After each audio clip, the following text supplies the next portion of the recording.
In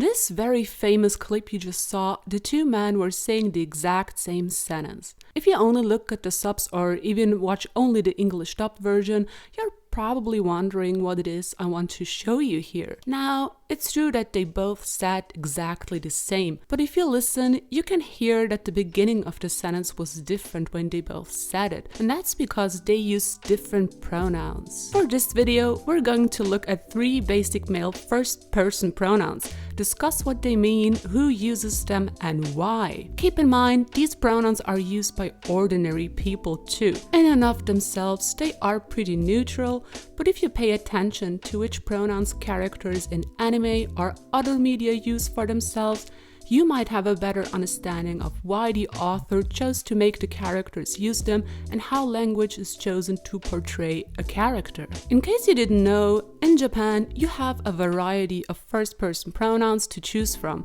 unlike English where there's only I, which everyone uses. That's why the subtitles in the clip from before simply say I. Here we look at 3 different pronouns men can use in Japan: watashi, boku, and ore. These are not the only ones that exist. I'll talk about more in another video, but they are most commonly used in today's society. To make this otaku appropriate, I guess we'll be looking at 3 characters or more in Death Note and what pronoun they use for themselves and also what they mean. And since it's the one probably everyone knows, let's start with watashi. This pronoun is what everybody probably came across in their textbooks, or at the very least, you've probably heard it at some point. This is the most neutral pronoun in Japanese, and you can never go wrong with it. It is used by both men and women, but more so by women. Using this pronoun doesn't reveal much about how you see yourself.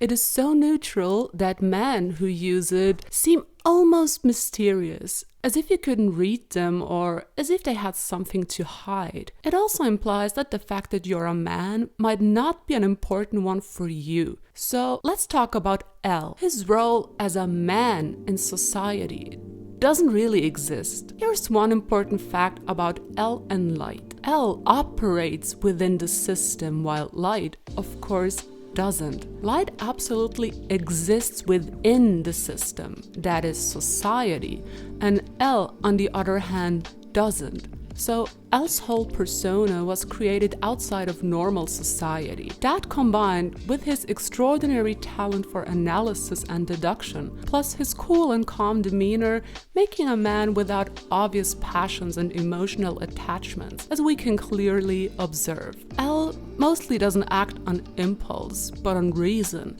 which makes everything he does a matter of logic and interest. It makes sense that he wouldn't draw attention to almost anything that makes him anything other than that. So using this neutral pronoun really fits his character. Aside from that, he also uses very polite and respectful language, as if reading off of a script sometimes. I'm not sure if this is apparent in the dubs, though. This also gives off the vibe of someone lacking emotion or, again, feeling very neutral towards people. In a small study, and by small I mean it consisted of 18 participants, it was found that men would use watashi more in job interviews, and nobody uses ore, for example. They might have switched from their usual pronouns without actually being aware of it or thinking too much about it, but either way, it shows how significant pronouns really are in everyday life.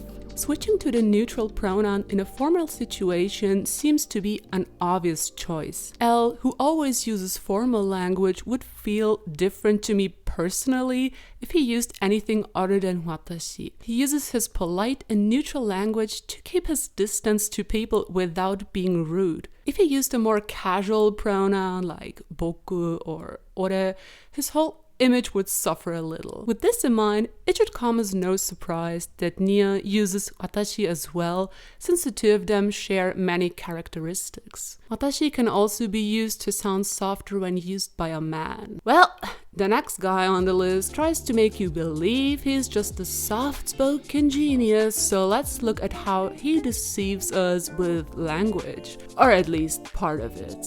Now that we have an understanding of how watashi works and why a person might use it, let's look at light and why he doesn't use it. He uses boku instead. I mentioned earlier that light operates within this system, which of course means that he's an active member of society and portrays himself as such. To be more exact, he fulfills the role of the honor student and good son who never gets into trouble. Especially the student part is, historically speaking, important when looking at the pronoun boku. To quote directly from Kinsui's book, who in turn quotes Komatsu, according to Komatsu, boku was originally a first-person pronoun used with a strong awareness of humility by the Confucians. He continues by elaborating on the actual usage conditions, but I want to note here that humility still plays a role for the image of boku to this day. Boku is definitely a male pronoun,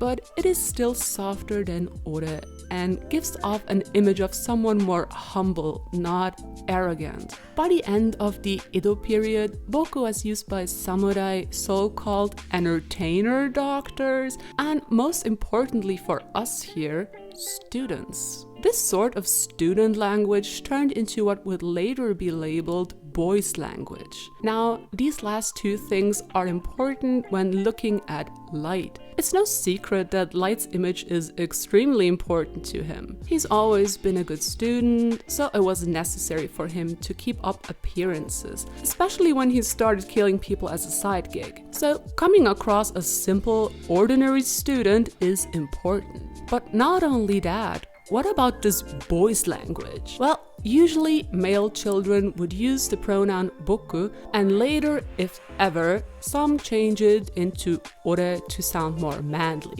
Indeed, in some studies Kinsui cites, it appears that girls view men who use ore as more manly. Now, I'm not saying Light isn't manly or anything, but instead of saying that boku sounds childlike, let's think about it like this. What do many people associate with children? Of course, innocence. In the past, boys using boku were sometimes seen as weak physically. Today, it's not necessarily associated with physical weakness rather than intellectual ambition. These things are definitely true for Light, who is no doubt highly ambitious, but also not physically weak, as we know he's fierce at playing tennis. And this makes the picture complete. Light wants to be seen as the good student who wouldn't even hurt a fly. He doesn't change his pronoun even in his most epic Kira moments. Unlike, for example, Ryo from Devilman. Granted, his gender is ambiguous by the end of the manga, but still. Anyways, he actually sees himself as a righteous person, even after having killed so many people. I also mention this because some people switch between boku and ore. Those who use ore use it when talking to people they are close with, but will switch in more formal situations. There's a lot to say about the history of the use of boku in fiction, but I think that would deserve its own video. Now, let's get into the last pronoun for this video, ore. Historically speaking, ore used to be a second-person pronoun,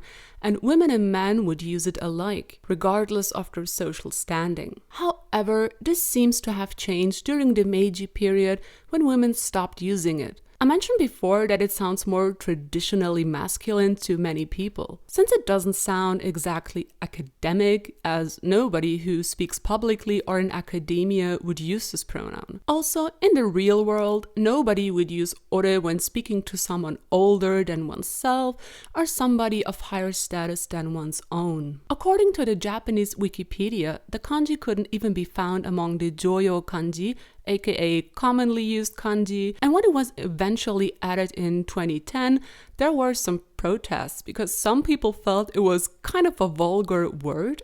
The fact that in the real world, Ore is used mostly in private and it's frowned upon to use it in public, gives us an idea about what kind of person would use it in fiction. There, DMCs in novels and manga of the past would typically use boku and were oftentimes the ambitious type, striving for a good life. This type of MC eventually changed and the focus was now on a more classical hero type we can typically observe in, now classic, Shonen Jump series. By the way, this is just my personal opinion, but I feel like that boku MCs strive to achieve things worthy of achieving in the eyes of the outside world, while Ore MCs have their own agenda, but that's just on the side. Ore is often used by people who are physically strong and sometimes by, let's say, dumber characters or lovable idiots. Characters that use Ore are not typically big thinkers and more on the impulsive side. That doesn't mean that they can't be smart in their own way, just that they're more likely to resort to violence when things don't go their way. In Death Note, we can observe both of these types.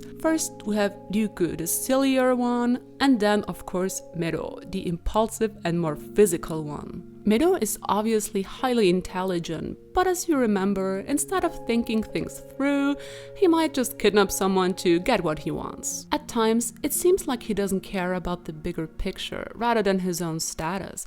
But unlike Light, Mello doesn't care about being perceived a certain way, i.e. an honor student and so on. He just wants to be the best, whatever that means to him personally. In the end, he did care about the outcome of the case more than he did about himself, as we all know. Nevertheless, he's much more raw, observably emotional and rough than the other guys we examined before. Unlike Light, Mello feels inferior, not superior, to his rival.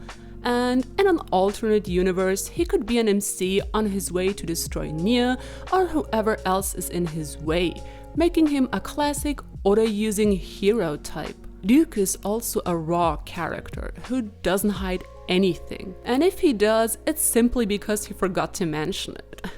He doesn't care about anything except his own amusement. It's probably not necessary to mention this, but he's far from being the intellectual boku type. In fact, he's probably the least intellectual person in the whole cast, since, unlike the rest of the bunch, he has no clear end goal he wants to achieve. After the story ends, his life goes back to normal. He also doesn't seem to have preoccupying thoughts. That doesn't mean he isn't smart, since he does question his existence at the beginning of the story. Other than that, there doesn't seem to be a lot going on in his head, at least nothing that we know of. He also acts more on impulse and gives into temptation easily, as he immediately develops an addiction once he enters the human world. Sometimes he even is in awe of Light's intelligence and compliments it. The fact that Light even explains certain things about the Death Note to a Shinigami speaks for itself. The difference in personality between Ryuk and Light is very well reflected in their use of first-person pronouns. The same goes for Mello and Nia, who, like L, also uses watashi. So these are the three most commonly used pronouns in Japanese, for men at least. There's more to people than the pronouns they use, of course, but hopefully you could gain an understanding of how language can be used as an instrument in this little example, and I hope you could get a sense of what these pronouns mean and what kind of person or character uses them. I will be making more videos like this on language, so I hope they will be useful to some of you. And thank you very much for watching.